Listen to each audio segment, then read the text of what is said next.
Yeah, the Friday edition of Mr. Irrelevant, presented by Door County Distillery. I'm Alex Strouf with you from the Gruber Law Offices. One call, that's all studio at the Avenue in beautiful downtown Milwaukee. Producer Tiny Hands, as always, back at the Everlight Solar Studio in downtown Madison. That, of course, is Hunter Vaughn, better known as. You can get me on Twizzler, X, Twitter, whatever you want to call it, at Alex_Strouf, Strouf, if you want to connect that way.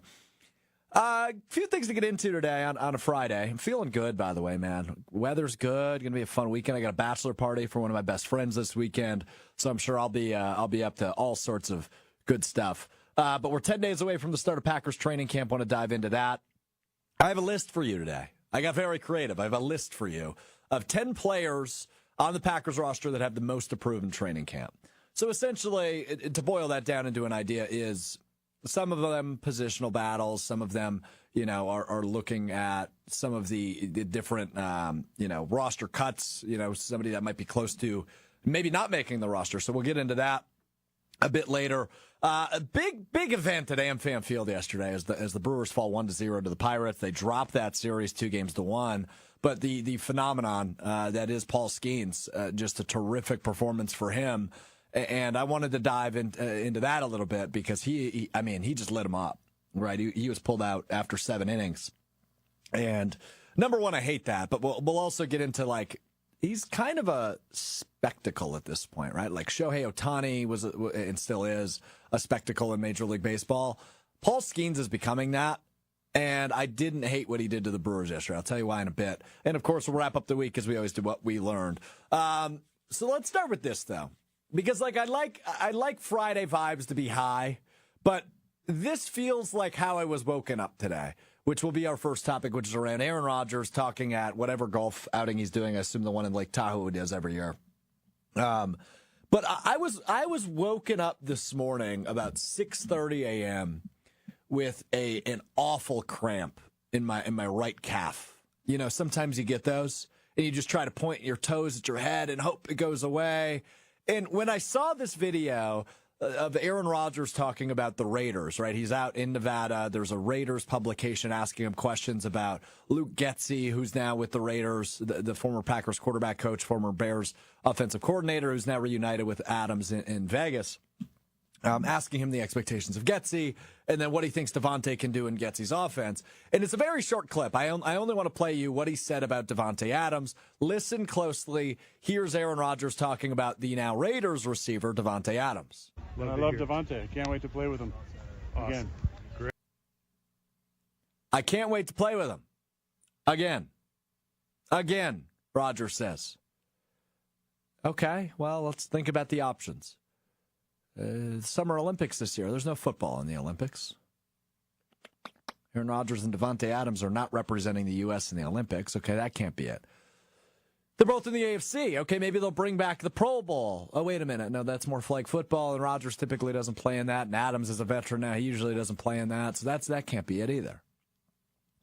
Oh, okay, maybe Davante Adams will be traded to the Jets. Yeah, I'm going to be honest with you. I don't think that's happening. Okay, Rodgers' contract in New York is up after this year. Maybe he goes to Las Vegas. Maybe. But similarly to the calf cramp I was awoken with about 6.5 hours ago, this just doesn't really make sense. I'm hydrated. I haven't drank a lot this week. I've eaten well. I don't know where the cramp came from. Similarly to I don't know where Aaron Rodgers' reasoning of playing with Davante Adams again came from. Hunter, let's listen to it one more time from Aaron Rodgers. It's a quick few seconds of him on Davante Adams while golfing, walking the golf course with a reporter from Vegas Sports Today. I love Davante. I can't wait to play with him again. Great. So I am struggling to connect the dots of what Aaron Rodgers means by this, right? The easy conclusion to jump to is the Jets are going to trade for Davante Adams. Great. What assets are they giving up? Why would the Raiders trade Davante Adams? I understand they're not really in win-now mode, but do you really want to give up Davante Adams? Can the Jets even afford Davante Adams? That's something I haven't even looked into. I would assume probably not. So Aaron Rodgers, once again, playing this role of puppeteer, or attempting to, when in reality, every wish he's made, every demand he's made hasn't really worked out, right? Like, think about since he's left Green Bay all of the demands he made when he got to New York, and they followed through on them. I'll give them that. So maybe that's the one thing you can say. Maybe Davante and Rodgers end up together in New York if we definitively take Aaron Rodgers at his word, which we have learned not to do. He's asked for Allen Lazard to get paid. He did that, and he stunk last year. He was not very good. Randall Cobb ended up in New York. Of course he did. Billy Turner was in New York. Adrian Amos was in New York. When you think even back to the Green Bay days, all the demands he made, they just never worked in his favor. When Aaron Rodgers tries to play GM, it doesn't work. Now, this is a little bit different. Davante Adams is still one of the best wide receivers in the entire NFL. He is still one of, he is Aaron Rodgers' debatably best target he's ever played with. Of course, up there with Jordy Nelson in terms of what they accomplished together. I don't see a path in which this happens is what I'm struggling with. And I do care because clearly it caught my attention enough to talk about it. But I struggle with okay, what does he mean by that? Right? I'm so used to with Aaron Rodgers, especially when he was a Packer. Now it's been a few years. Reading between the lines of everything he says. He didn't say, I can't wait to play with him. Again, on accident. So what the hell does he mean by that? It just bothers me. And it shouldn't probably anymore because he's not our problem anymore. I'm watching The Ex-Girlfriend a little bit too much. But it bugs me. And I don't see a realistic scenario in which this occurs, especially this year. I don't see any reason why the Raiders would move on from Davante Adams. And obviously Rodgers isn't leaving New York this year. So I can't wait to play with him. Again, it's just such a bold statement that holds no weight to me, Hunter. I think a lot of Aaron's actions with the Jets has been because of what Tom Brady was able to do with Tampa Bay. And I don't think Aaron understands that, so many of the moves that Tampa Bay made were still with the mindset of we're going to bring in Gronk because he's friends with Brady and they have good chemistry, but it's because he's still a really, really good tight end and he's going to help us win games. We're going to bring in these guys that are going to help us win games. Aaron's just bringing in his buddies because he wants his buddies to play with them, and he thinks that they're the best thing ever, not understanding that they're all old and washed, and he actually needs guys to help him win games. And I think that's the difference, is that Aaron just wants his buddies to be buddies with him in New York, and not, I want guys that are going to help this team win right now the way that Tom Brady did. And I think that's where the issue is for him. He thinks he's Tom Brady, and he really isn't. Thinks he's Tom Brady, but he really isn't. Yeah. Okay. I see where you're coming from on that, Hunter. I do. I don't even know if that's that because I don't think Tom Brady ever had the ego that Rodgers has. Right? Rodgers just assumes he'll say something and it will happen. Whereas Tom Brady, actions speak louder than words, pay cuts, and he won, right? And don't get me wrong, Aaron Rodgers is debatably the most talented quarterback I've ever watched. I think Mahomes is right there with him. I'm young, so I didn't see the Marinos and the Elways as much. I know they're up there too, and obviously Favre in terms of talent, he just made a lot more mistakes. Rodgers and Mahomes are the two most talented quarterbacks that I've watched a lot of, essentially the entirety of both their NFL careers. But he doesn't win to the level that Tom Brady does, and he doesn't do the same things that Tom Brady did. So I get your point. I just think this is more ego-driven than anything, which is it is what it is, right? Aaron Rodgers deserves to have an ego to a point. He's a 4-time MVP. He's an amazing quarterback. He's a Super Bowl champion. You can't take any of that away from him. But when you say a comment, so I don't even know what the word is. Sly? So sly, I can't wait to play with him. Again. It makes you. He's the ultimate pot stirrer. I'll give him that. But I don't see a realistic ending to this where it ultimately ends up with Rodgers and Davante playing in the same uniform in 2024. I don't know why this caught my ear as much as it did, Hunter, but it does bother me. Well, you're so used to anytime Aaron says anything, okay, we've got to react to it because that was really the policy around here, if we're being completely honest, and rightfully so because he drove a lot of the attention with things. But you need to have an ego to be a quarterback. I just think Aaron's ego is so big that he then thinks that he is Tom Brady from that sense of I do all of these things to help this team win, and I'm doing all of these things when anybody from the outside is seeing it and understanding like, nah, man, you're not. And you're not doing those things, and you're not the same type of quarterback, and you're not helping your team win in the same way, and understanding that the sacrifice is, okay, I'm not going to make quite as much money, and I'm going to let the front office people bring in highly talented players to help me win, and I just want my buddies who are still solid, but they're not nearly as good, and think that it's the same sort of a thing. Sure, and I get that, but this isn't going to happen. And if I'm absolutely wrong, we can not, cut it this won't. and say I'm right, but it's not going to happen. And maybe if Rodgers has a solid year this year, he ends up a free agent next year. He goes to Vegas. It's Rodgers, Adams, and Vegas, which would just be a total disaster. But owned by Tom Brady, by the way, or partially owned. Well, it will be, right? So Tom Brady, who is he teaming up with? I did read this. He's going to buy like 18% of the team? Yeah, right? I don't remember who exactly he's with, but yeah, he'll be partial owner of the Raiders. So who knows? Then maybe he can really try and be like Brady. Is Tom Brady going to get inducted into the Hall of Fame as a part owner of a franchise? That's weird to me. Because I just kind of saw the headline, and I wasn't shocked by it. I figured Tom Brady would eventually get into professional sports in some capacity. It's cool it's in the NFL. But does that mean when he gets the gold jacket put on him, he will actually be also the Raiders minority owner of the Raiders? Well, Jerry Jones got put in as current owner of the Cowboys. Like, that's not unprecedented. Okay, interesting. I didn't know that. Yeah, that was just a couple of years ago he went in. All right, good to know. All right, let's go to happier things. It's Friday. Let's kick this thing up a little bit. We're just 10 days away from training camp, July 22nd. In Green Bay. That's a week from Monday. I will be there. We are with you now. I just found this out before the show. We will be with you on 94.5 ESPN Milwaukee and 100.5 ESPN Madison that day from noon to 2. So we've got a little bit of an expanded show the first day of training camp live from Green Bay. We're with you from 12 to 2. We get to do radio. We will also, of course, do the video stream as we always do on Monday, Wednesdays, and Fridays. We'll be with you a couple minutes earlier. And we'll be with you a couple minutes later than we typically are. We're leading you right into Kyle Bruston-Nortman, which I will hang around for. Rumor has it I might attend the owners' meetings or the shareholders' meetings that day.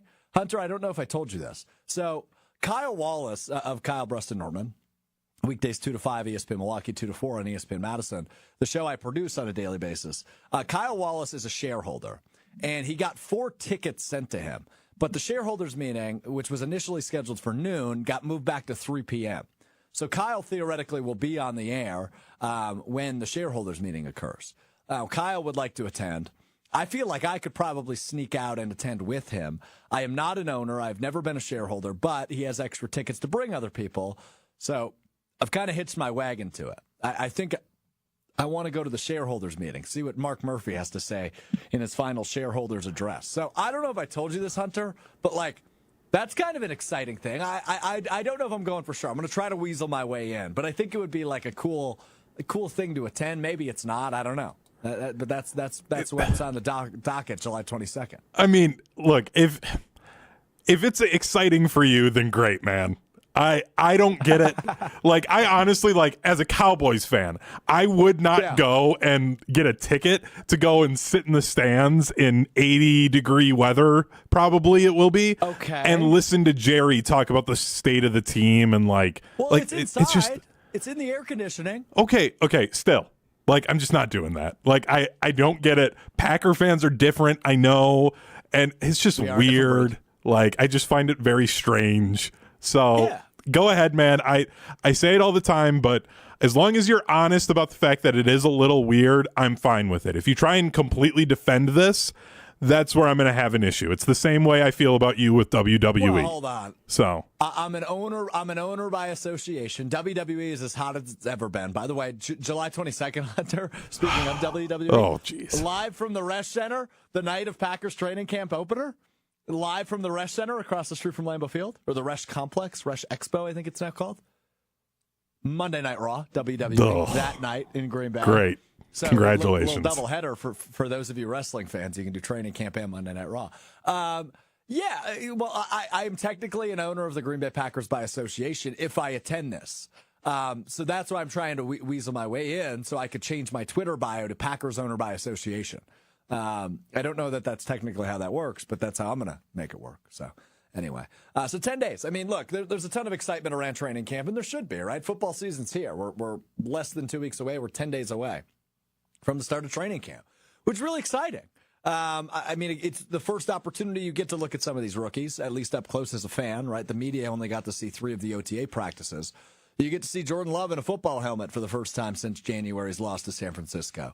That's exciting. What steps have these wide receivers taken? Are they running crisper routes? Are they faster? You know, is the vertical up a little bit for guys like Dontavian Wicks and Romeo Doubs? Those are all things I'm super intrigued to see come next week. And you can only take so much away from one practice, but as we roll into the preseason games and some of those joint practices, which Matt LaFleur apparently loves because they scheduled 3 of them this year, you get a real look at like what these guys are made of. And as we always talk about, the expectation is this is a playoff team. This is a team that should be competing for the NFC North title. They should be a double-digit win team. So when it comes to training camp, this should look like it did, 6 years ago. When this team was in 6 years ago was actually a bad year. 2018 was not a good year. But 10 years ago, let's say, right? When this team was constantly winning 12 or 13 games, was always in the running for a top seed in the NFC, and was a real Super Bowl contender. The Packers probably aren't quite there, but they are much closer to that than they were a year ago, when there were so many question marks and there was no expectations, and you weren't exactly certain what the Green Bay Packers would be in 2023. In 24, there's expectations, right? Double-digit wins, playoff team, at least a wild card team, if not winning the division. You should still own the Bears. You're going to have a couple of really fun games against Houston, Miami, and San Francisco, which will be really good tests over the course of this season, and Philadelphia, not to mention in Week 1. So it's just the first step to get us to football season, which I know, at least for me as a Wisconsinite and a Green Bay native, like this is what I live for.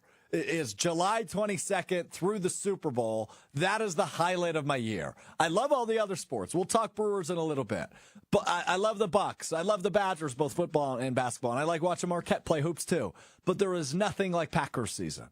And we are only 10 days away. When your head hits the pillow tonight, you wake up, we're into single digits until we can start talking about a real product. When we can start talking about real things. Crazy plays. Jordan Love throwing a football into a net. You know, like, I know it's not a real game. I understand it's not the NFC Championship. But knowing that when I wake up tomorrow on Saturday, I can already count on 2 hands how far away we are from real football, consuming real football.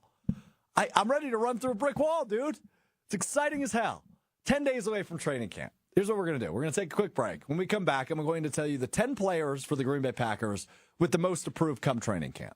10 days away, 10 players with the most approved in training camp. I like the list I put together, too. We'll see what Hunter thinks on the other side. But first, got to tell you about Door County Distillery, which, of course, is the presenting sponsor of Mr. Irrelevant. Door County Distillery, locally produced, handcrafted, and award-winning spirits made locally in beautiful Door County. If you're going up to Door County this summer, you got to stop in at their place in Carlsville. You can do the tour. You can do the tastings. You can see the unique, like, one-off bottles they have available there. But if you're not going to Door County, bring Door County to you, whether in Milwaukee, you're in Madison. Door County Distillery is available everywhere statewide. It's affordable, and it's delicious. It is better than everybody else. Whether you're a cherry person, right? Door County known for their cherries. Try the cherry vodka or the cherry brandy. If you're a whiskey person, the 27-time gold medal award-winning single malt whiskey, the bourbon, the rye. Whether you like that, if you're a gin person, they've got that beautiful green bottle of gin. They've got the blue bottle of vodka. Check out their website. Highly recommend. Find the retailer nearest you, as well as check out a ginormous list of unique cocktail recipes that'll help elevate whatever you got going on this weekend. For me, it's a bachelor party. Bringing up some brandy and some vodka. We're going to get after it a little bit. DoorCountyDistillery.com. 60-second break. When we come back, the 10 players with the most approved in Packers training camp, which starts in 10 days. That's next. It's Mr. Relevant. I'm Alex Strouf. I'm back at the great Door County Distillery here in Carlsville with my friend Rob from Door County Distillery. We're making, it seems like a summer drink here, Rob, a Cherry Cosmo. Exactly. Just our twist on a regular Cosmo. Obviously Door County, so have to stick some cherry into it. Have to stick some cherry into it with the cherry vodka from Door County Distillery, made with local cherries, right? Yep, made with Montmorency cherries we're known for here in Door County. I love it. let's get to it. What do we got to do? All right, so first, obviously the cherry vodka. We're gonna add 3 ounces of that. Next, we'll go to triple sec. 1 ounce of that. Need it for Cosmo. This is actually just cranberry juice. 1 ounce of that. Half an ounce of the lime. The Boston Shake, I've Make sure learned. it's, ready to go. That's such a cool little trick. Shake it up. Shake it till you feel like it's shaking while we're on. Strainer. I like that color. That looks like summer. Cherry Cosmo from Door County Distillery. Cheers, Rob. Cheers. Tastes like summer to me. Visit DoorCountyDistillery.com to find the retailer nearest you, as well as a huge list of unique cocktail recipes. That's DoorCountyDistillery.com. Maybe we'll get a little Cherry Cosmo action this weekend.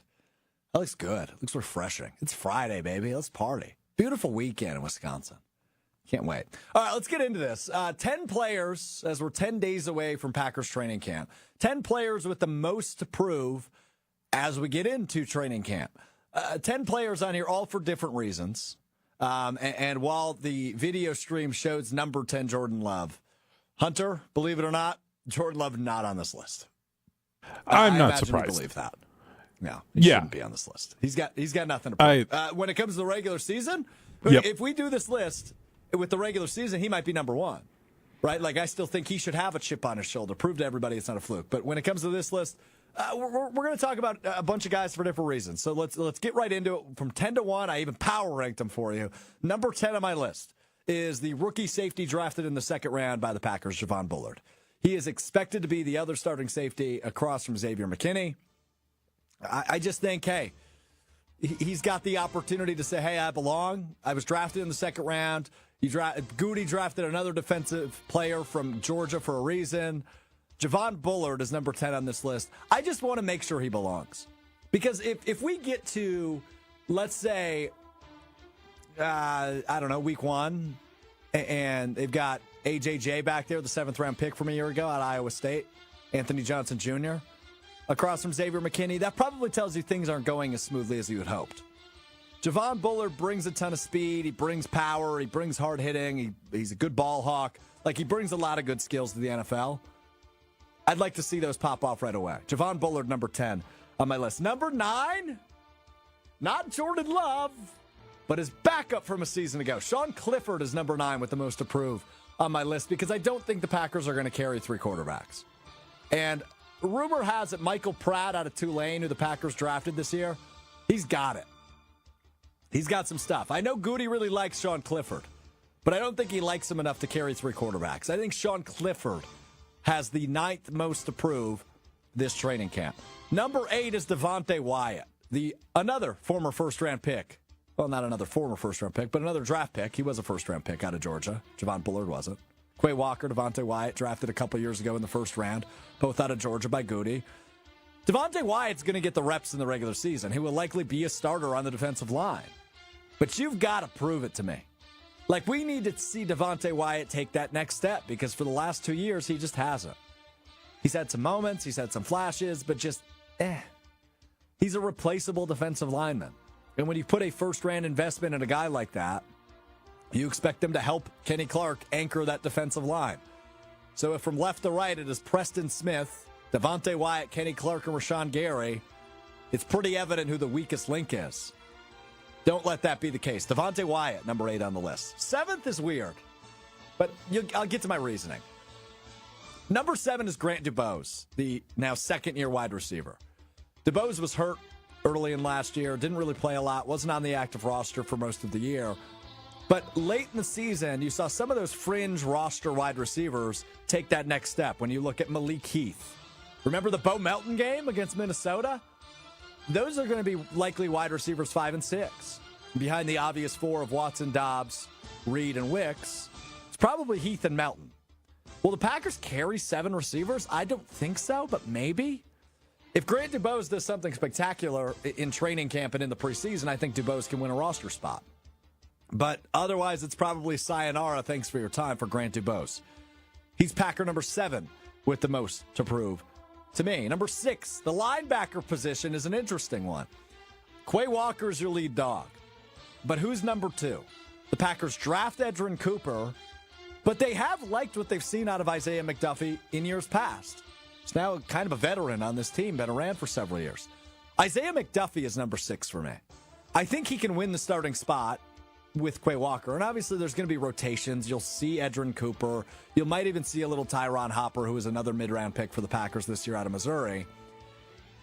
I'm really intrigued to see what Isaiah McDuffie does, because I think it could kind of be a make-or-break camp for him, right? Does he become a starter? Does he really solidify himself there? Because he's always kind of been a fringe starter the last few years, it feels, at that linebacker position.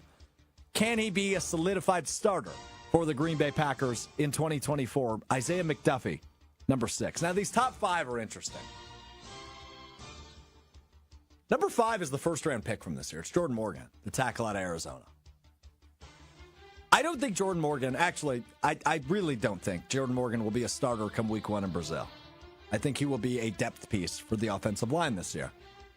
It's a guy that's been on the show a few times who was the same way until he was sprung into action. Brian Bulaga, he was a first-round pick. He didn't start week 1. But they liked him enough. When Tausch went down, Bulaga was in, they win a Super Bowl. And at the time, Bulaga was the youngest player to win a Super Bowl. Jordan Morgan, similarly to what I brought up with Javon Bullard, like, let's see you can do it. And he could potentially win a starting spot. I just don't think it'll happen. I think Rasheed Walker will be the starting left tackle. But there could be a point in the season where they go, all right, Jordan, it's time to cut you loose. Let's see what you got. And I think this training camp is going to be very, very vital when it comes to what his role is in 2024. Because I still think 3 months removed, that was one of those picks in the NFL draft for the Packers, Jordan Morgan was, where you looked at it and you go, I don't really get it. I don't really get it. I still don't really get it. I don't mind it. I don't think it's a bad pick. But I still think he has a lot to prove in 2024. So Jordan Morgan, number 5 on this list. Number 4, we stay with the offensive line. It is the center. It is Josh Myers. Josh Myers entering the final year of his contract. There's been whispers of maybe they'll try the idea of shuffling around that offensive line to the point where maybe Jordan Morgan does find himself in the starting lineup. Could Zach Tom be a better fit at center, and you figure out what to do at right tackle? Could Elton Jenkins be a center? Is Jordan Morgan, can he play left guard? I think there are a lot of question marks around the sustainability of Josh Myers as your starting center. He's fine. I wouldn't say he's good. Maybe he has good days, but he's definitely not a great center. He's not Corey Linsley. He's not Jeff Saturday. He's not even like Evan Dietrich Smith, who had a couple years as the starter for the Packers. I think Josh Myers has a lot to prove, because I remember last offseason, there was erratic snaps. There wasn't a lot of good rapport between him and Love early. That bled into the regular season a little bit. I remember that game. I think it was against Denver. There was a snap right over Love's head on a crucial 3rd down, and that was the play. Josh Myers is number 4 on my list of most to prove. I think the top 3 could go in any order. I have an offensive player, I have a defensive player, and at number 3, I have a special teams player. It is the kicker, Anders Carlson. I don't know what needs to be said about Anders Carlson needing to prove he belongs. His rookie season was not good. They bring in Greg Joseph. They bring in that other guy from Detroit whose name I always forget. There's 3 kickers entering camp. Only one of them was a draft pick of the Green Bay Packers a year ago. Only one of them was the starting kicker a year ago. This is clearly not a Giorgio Tavecchio, Mason Crosby situation from a decade ago. This is clearly a best man is going to win. And if it ain't Anders Carlson, I think Goody will break his habit of hanging on to draft picks too long. He'll finally kick that habit. But if Anders Carlson can get it right, which admittedly he hasn't really been able to do. It's not like he was an outstanding kicker at Auburn. He had a really rough final year at Auburn. So the fact he was even a draft pick a year ago was concerning. And then the issues prevailed, especially towards the end of the regular season into the postseason. I think the stat is he missed a kick in 8 of the final 10 games. He's got a ton to prove. It's his job to lose, and he could certainly lose it in training camp. Packer with most to prove, number 2, is a cornerback, Eric Stokes. And look, I think he can be a starter. I think, the words that have been spoken about him this offseason is he's healthy. It seems like he's okay. It seems like he's good to go. And he's returned to form. Now, as a number 2 corner, that's not a bad problem to have. Eric Stokes is a reliable corner if healthy. A, you need to prove you're healthy. And B, you need to prove you're not behind a guy like Carrington Valentine, who had a strong rookie year a year ago with all the injuries. The Packers moved on from Rasul Douglas. I think that's a move they still regret. Because when Rasul Douglas was traded to the Bills, the Packers were not a playoff team. They were not a team in good shape. They were not a team that was ready to take that next step until they were, after Rasul Douglas left. Carrington Valentine got a ton of reps as a number one corner when Jair Alexander was hurt. But he's a 7th-round pick. Can Eric Stokes be that true number 2 corner, or does he honestly become a trade piece this offseason? I think if he proves he's a true number 2 option, they hang on to him. If he's behind the 8 ball when it comes to guys like Carrington Valentine and Corey Ballantyne, and I know there's a 7th-round pick rookie out of Penn State, Callan King is his name, that the Packers were really excited they got in the 7th round. So what if Eric Stokes is all of a sudden like your 3rd or 4th best corner? I think he gets traded. So I think his destiny relies a lot on what occurs here in training camp. So Eric Stokes is number 2 for me. Hunter, before I tell you number 1, I'm going to give you the opportunity to guess number 1. Is there a name I haven't said that you think belongs on this list? I mean, I do have a couple of names that I thought you would specifically bring up. I did see the list, so I want to just have a little bit of integrity there. Okay, fair point. But the names that I thought you were going to bring up on here, I thought you were going to specifically have Edrin Cooper, because I think he has an opportunity to win a starting job, because odds are they're only going to be really using 2 linebackers. So I thought he'd have a chance to be alongside Quay Walker. I thought he'd be like a 10-7 spot on your ranking. So I mean, honestly, Hunter, I almost view number 6, which was Isaiah McDuffie. That's almost an Isaiah McDuffie / Edrin Cooper, right? Because maybe Isaiah McDuffie has a good camp, but Edrin Cooper is just popping off the page, right? Mm-hmm. And then all of a sudden you have a really good problem at linebacker.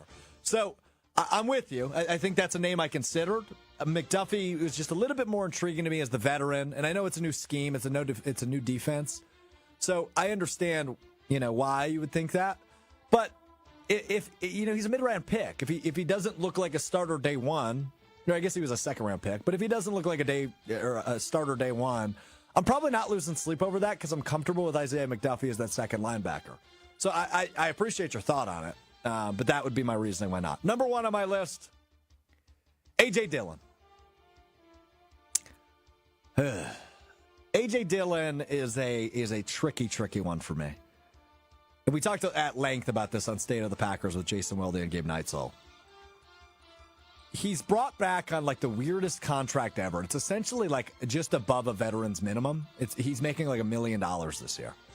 Nothing, which is nothing. That's pennies in NFL terms. He is absolutely a fan favorite. He is terrific in the community. He's an awesome dude. So personally, I got nothing against A.J. Dillon. I think he is an all-time great Packers cult hero. Last year, he had the golden opportunity to be the number 1 back while Aaron Jones dealt with injuries for a majority of the season. He had 0 100-yard games. I don't even think he had an 80-yard game. He had a decent year rushing, but that's because he was fed the ball so much. His yards per carry were like 3.5, if that. It might have been 3.4 yards per carry, which is brutal in the NFL. I guess if you give him 3 carries, that's technically a first down, but barely. He's got a lot to prove. And they draft Marshawn Lloyd. They like Emmanuel Wilson. And obviously you have Josh Jacobs. There's no way you're carrying 4 running backs on this 53-man roster. And I think ultimately spot 53 will be between Emmanuel Wilson and A.J. Dillon. And A.J. obviously you can't, but I don't think you can put Emmanuel Wilson on the practice squad. I think he'll get nabbed up. I think he proved some stuff in the postseason that I did not know he was capable of. He actually made me say out loud, Emmanuel Wilson did. Emmanuel Wilson, I apologize. I was not familiar with your game. So A.J. Dillon, I think, is the Packer with the most to prove this training camp. Curious if you think I missed any names. Feel free to chime in ESPN Madison, ESPN Milwaukee on YouTube, ESPN Madison on Facebook, or if you're listening to the audio side, shoot me a tweet. I miss anybody? At Alex_Strouf, STROUF. Your way to get at me that way. Hunter, any other names on your list that I missed? I would have included Keyshawn Nixon. I understand what he brings on the special teams end of things, but I feel like he was a guy that he's battling to get playing time on defense. And I think with the way that rosters get constructed now, I think it's going to be harder and harder for him to just keep a roster spot if he's not proving that he can get used when they have to go to nickel and dime sets on defense, which they're going to have to do a lot, especially with the Bears being in that division and the Vikings, that he's got to try and prove that he deserves playing time on defense as well, because his special teams, he had that one great year, but he hasn't been living up to that consistently enough. So he's, again, one of those, I would have put him early on the list, but I think that 10 to 7 spot. I would just say, he's probably, and I wouldn't even say probably, he's probably I will say probably, I guess. He's probably their best nickel corner, just because, I don't know that Jair would ever really play that spot. And you mentioned it earlier, right? They're going to be playing a lot of nickel defense. That's pretty much the base defense in the NFL these days, right? Technically, the Packers are moving to a base 4-3. Which is 4 defensive linemen, three linebackers, 2 corners, 2 safeties. It's technically their base defense, but nickel defense is more your base, right? So that's 5 defensive backs, and he'd be the 5th. He got some time last year, and look, I would honestly debate, Hunter, that nickel corner is the hardest position to play well in the NFL. Behind, obviously, quarterback. I would say nickel corner is probably 2nd. Tight end 3rd. It is, it's but hard because, and here's the thing with nickel corner too, is when you have a good one, you don't let them go. That's why the free agency market is never around on nickel corners, and that's why the Packers bring back Keyshawn Nixon this offseason. I think it's an interesting name because the other part of that too, and you mentioned what he brings to special teams. Let's not forget the NFL is changing their kickoff rules this year. It's going to be more returner friendly. So Keyshawn Nixon, by far, has a spot on this team, and most of these names on this list, other than maybe A.J. Dillon, have a spot on this team, and Sean Clifford maybe the other one that might not. I would be, I don't think he cracks the top 10, but it's a fair thought, right? Can he become a true stud at the nickel corner spot? Because only a few teams have them, right? Few teams have a true stud at nickel corner because it's so hard to play well. And when you do, you lock them up. Example 1 is Trent McDuffie in Kansas City. He was a free agent this offseason. If I'm not mistaken, I think he was that was the first deal the Chiefs got done this offseason was Trent McDuffie.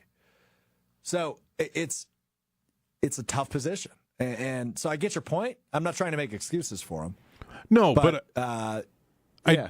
I just think that, while it is a tough position, it's also a position you see teams trying to rotate guys into a lot. So I just think he's got to prove, hey, we know it's a tough position, but I'm the guy to play this tough position the best. And I don't know if he's always done that. I don't expect him to lock down a slot receiver. That's not what you're expecting from that position.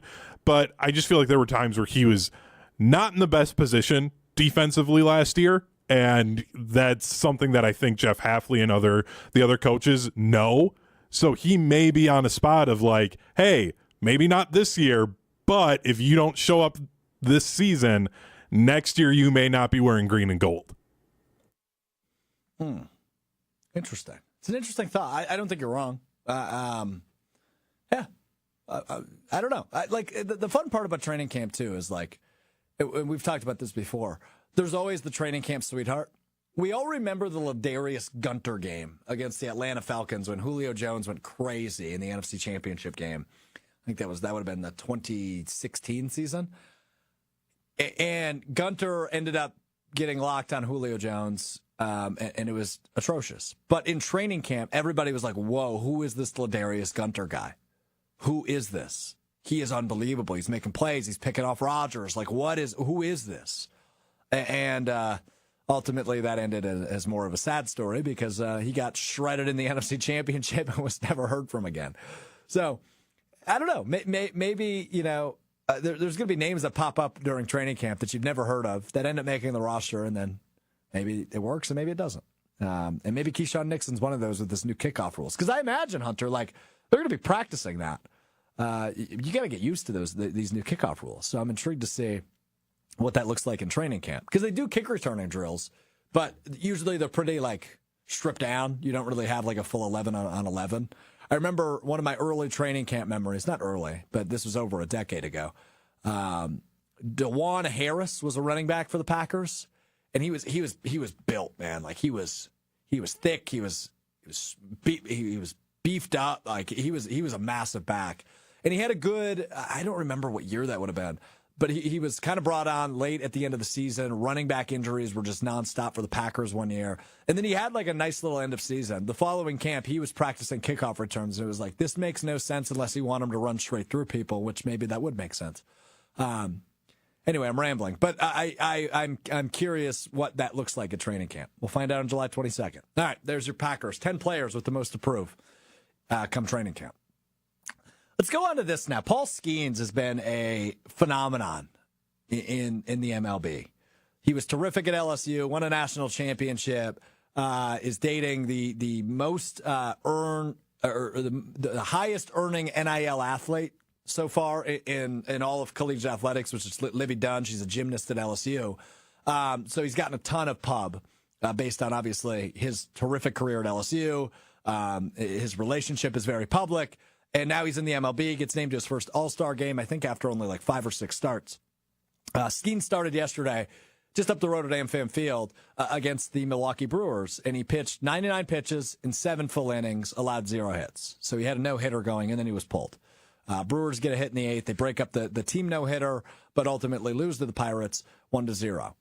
I was here, right? Like I was producing Kyle Bruston Nortman when this was going on, and I'm kind of thinking to myself 2 ways, right? Like, I kind of want to see it happen. I kind of want to see this rookie phenomenon, throw his first no-hitter, make some history. He's already made a ton of history in terms of strikeouts and efficiency and just being this unbelievable pitcher in his first season. He's made all sorts of history. There's so many stats that like belong to Paul Skeens and nobody else. I kind of wanted to see it happen. But the obvious issue that I was having with that is I don't want it to happen against my team. It can be any of the other 28 teams. I'd be rooting for them. But it's happening against the Brewers. And ultimately, it didn't end up happening. He got pulled from the game, which I hate that, by the way. I understand why teams are scared and like don't want to put too much pressure on an arm on July 11th. But I wonder what Paul Skeens thinks, and he probably talked about it. Was he irritated he got pulled? Was he cool with it? He's got to pitch in the All-Star game on Tuesday. I don't know. I was kind of rooting for the no-hitter. Like, not adamantly, like, yeah, Paul. But more like, I wouldn't mind seeing this happen. It's the middle of July. You still have a lead in the division. I didn't mind it. Am I a bad fan for that, Hunter? Absolutely you are. It doesn't matter what the situation is. It doesn't matter what's going on. You cannot be okay with a pitcher having a no-hitter against your team. You can't have it. Anytime. If you are witnessing a perfect game by the other team, you want it broken up because then your team is at least remembered for breaking up a perfect game. You can never want something like that to happen to your team, ever. I agree if it's any other pitcher in the league. The 2 exceptions are Shohei Ohtani, who I know isn't pitching right now, and Paul Skeens. Those would be the 2 names where I go, well, we could be a part of a trivia question. Who did Paul Skeens throw his first no-hitter against in 2024? The Milwaukee Brewers. No. Nope. Want it to be the Chicago Cubs then. Anybody else? No. Do not want it to be my team. Don't want my team associated with any type of trivia that means somebody was perfect or near perfect like that. Ever.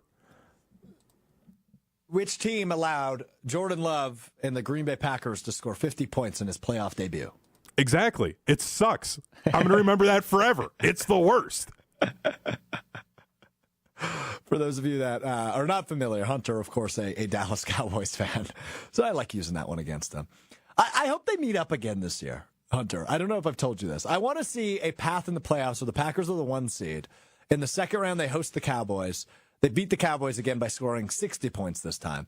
And then they play the San Francisco 49ers in the NFC Championship game. That would be my ideal Packers situation for the season because that means they won 13 games. They beat the Cowboys in the divisional round, and then they play the Niners. Like, that would just be the perfect route.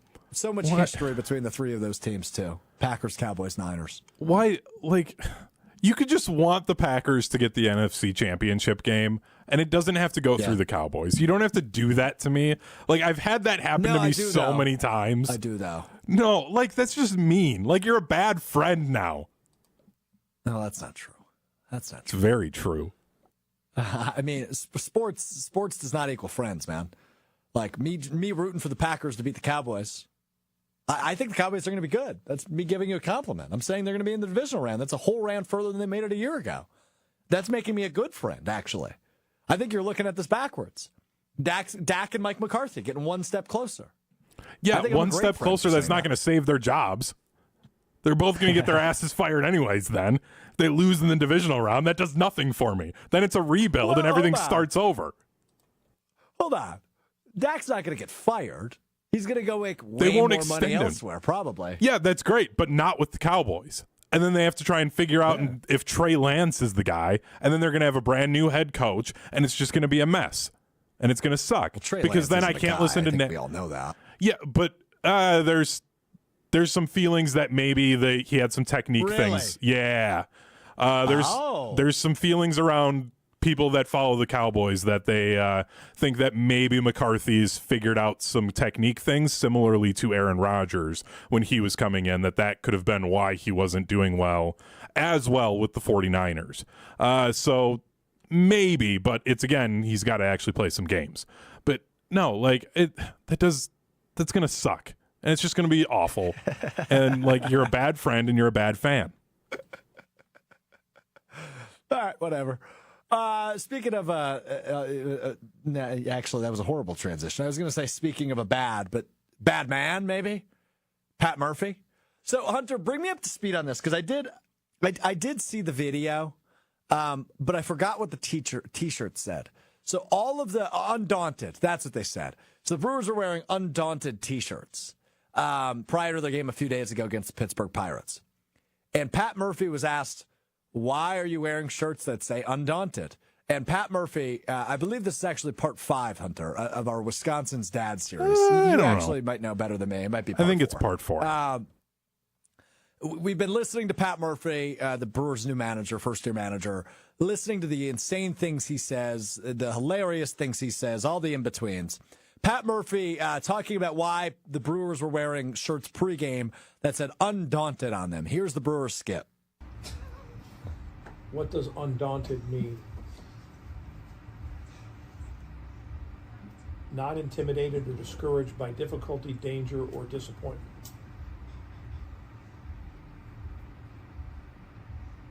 So like Bryce Terrain after the All-Star snub, then you remain undaunted. I love that he called it an All-Star snub. Hunter, is there a way you could just show a screenshot from that video on the screen real quick? Because there are like 3 things I want to point out. You don't have to play the video again. I just want to see what's behind Pat Murphy as they are at his desk. Because, so if you look, you see a sign that says, Undaunted, not intimidated or discouraged by difficulty, danger, or disappointment. Right to the right of him there, you see that. So, given the actual dictionary definition, he just looked up on his phone. It was actually directly behind him the entire time. That's point 1. Now, just below that sign that says Undaunted, not intimidated or discouraged by difficulty, danger, or disappointment, is a captain's hat. Because coming up, I believe it's on the 26th, so next Friday, or 2 Fridays from today, actually 2 weeks from today, it is a Yacht Rock night at AmFam Field, and they are giving away those captain's hats with the Brewers logo on it. So Pat Murphy, who I guarantee is a big Yacht Rock guy, already has his Yacht Rock hat. And beneath the Yacht Rock hat is a book that says Coaching Baseball for Dummies. Directly beneath the Yacht Rock hat. Coaching Baseball for Dummies in the office of the Brewers manager, who is in first place and has the 3rd best record in the entire National League. On his desk in his office, next to his cheater glasses that he probably picked up from a Dollar General, and beneath his captain's hat from a Yacht Rock night, Pat Murphy has the book Coaching Baseball for Dummies on his desk. How can't you love this guy? coaching baseball for dummies. He's not a dummy. I'll tell you that much. I will tell you that much. The Brewers are undaunted, although they are kind of stumbling their way into the All-Star break here. As I mentioned at the top, they dropped a 3-game series, 2-1 to the Pittsburgh Pirates. They're still 14 games above 500. They are still in first place of the NL Central. That lead is just not as cushy as it once was, but the Cardinals lost again, so it's still 5 games. But got to get right this week against the Nationals. They got 3 games left before the break, starting tonight at AmFam Field against the Washington Nationals. So we will see what happens when we return Monday. We will be in the All-Star break. Home run derby time on Monday, All-Star game on Tuesday. It's weird that the ESPYs were on the same week as the MLB All-Star game this year, but it was a good presentation last night. I'll talk to you about that in just a second. But Hunter, as we always do, you learn something new every day. You learned something new today. And did I hear you right when you said you brought props? Well, I've got some video from a podcast that Doug Flutie was on. So I've talked about Doug before. Flutie? Yeah. Quarterback for Boston College. Really great college quarterback as well as a good quarterback in the NFL. And he was talking about his famous Hail Mary play. So I wanted to play this for you because I found this absolutely fascinating. Really cool twist came up. I threw it to the wrong guy. 35th anniversary of the pass, right? I'm doing interviews about it and see a different camera angle. For 35 years, my tight end, who was the backup tight end at the time, was in the game because the starter had a sprained ankle. And there was an inadvertent whistle. I go, hey, they're only rushing 3. Get wide. Go long down the boundary. I was going to roll right and launch it. Just in case, if they drift, I might peek backside and hit you down the back rail. We get in the locker room after the game. He's like, we had a shot. For 35 years, I hear. 35 years, I hear, we had a shot. We had a shot. I saw a different camera angle. Pete is all by him. I have a picture on my phone. Pete is all by himself at the 10-yard line on the backside when the ball's in the air. Backside corner. The guy that was supposed to be over there is 30 yards away from his man. Pete would have been a walk-in on the backside. I threw it to the wrong guy. 35 years later, right? I call. So, yeah, one of the greatest moments in college football history, and Doug Flutie actually threw it to the wrong guy, but it still worked out for him. Did work out all right. That's funny. That was a good story. Shout out to Doug Flutie. That is a name I have not heard in a hot minute. Seriously, I don't remember the last time somebody said the name Doug Flutie to me. When's the last time you thought about Doug Flutie, Hunter, prior to this? Well, every year, a tradition I have going into the college football season is I watch a documentary going through the history of college football and some of the best moments. And literally the first thing is that Hail Mary to Gerard Phelan in the back of the end zone. I believe it was Brett Musburger was on the call for that game. And the only reason that he says Phelan in the call is because one of the guys in the production truck was a huge Boston College fan and knew who caught it based off of seeing the number. Otherwise, he had no idea who caught it. He just knew that somebody caught it and there was a mob in the end zone. Yeah. So I think about Doug Flutie every year then. It's like a tradition for me. You're just a Doug Flutie guy. We should get you a Doug Flutie jersey is what we should do. Short King Doug Flutie. Right, Short King Doug Flutie, indeed. You learn something new every day. I watched the ESPYs last night, as I just mentioned. We're not on the same week, as the MLB All-Star Game for, I feel like, the first time in a long time. I always feel like that lined up. But I just learned it was a bad year to be born for Wisconsin volleyball star Sarah Franklin, who was a finalist for the Best Collegiate Women's Athlete last night at the ESPYs. Sarah Franklin, National Player of the Year, was part of debatably the best volleyball team in the country. Didn't win the national championship last year, but still terrific postseason run, amazing regular season, breaking barriers when it comes to women's sports. And, you know who won that award, Hunter? Caitlin Clark won that award.